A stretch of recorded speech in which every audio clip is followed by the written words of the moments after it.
السلام علیکم و رحمت الله و برکاته.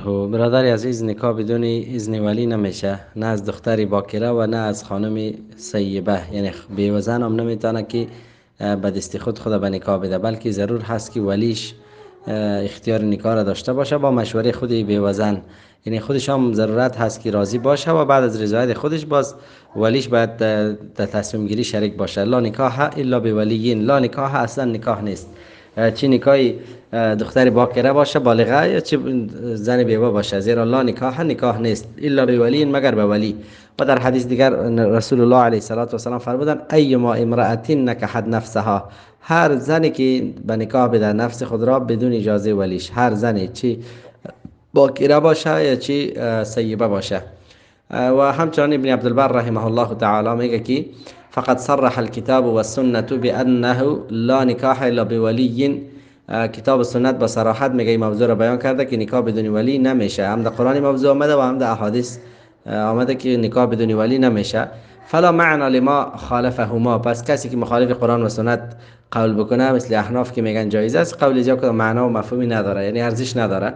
و این فتوای عمر بن الخطاب رضی الله عنه و علی بن ابی طالب، عبدالله بن مسعود، عبدالله بن عباس، ابو هریره رضی الله عنهم از اینها بود، کلشان میگه به میگفتن.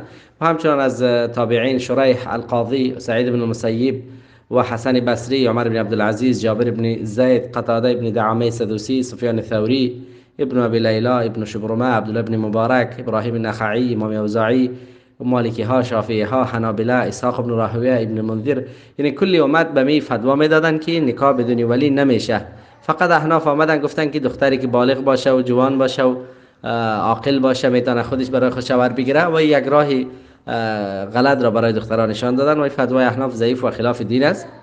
و بعضیشان گفتن دختری باکره اگر نمیتونه خب سیبه یعنی زن بیوه خب میتونه، لکن گپ سیمی است که سیبه یعنی بیوه زن هم نمیتونه که چی کنه بدون اذن ولی ازدواج بکنه، بلکه بعد از وفات شوهرش، بعد از تیر شدن عدتش باز از با مشوره خانواده باز میتونه ازدواج بکنه. لکن فرق بین باکره و بیوزن دهی هست که رسول الله علیه السلام میگه البکر تستأمر، از دختر باکره اجازه خواسته میشه و اذنها صماتها، و می که خانم دختر باکره خاموش ماند، یعنی یک دختر جوان است که تا هنوز ازدواج نکرده، تو میگی تو را به فلانی میدیم و او خاموش میباشه، می خاموشی از او دلیلی رضایتش است. اما از زن بیوه خاموشیش دلیل رضایتش نیست، زیرا او میتونه که بگوید که خوب است بدید یا ندید. یعنی زن بیوه در وقت نکاح، در نکاح دوم باید تلفظ بکنه، بگوید بله مرا بدید به فلان نفر یا بله مرا ندید، یعنی بله با صحبت بکنه، یعنی سکوتش دلیل رضاش نیست. بارک الله فیک.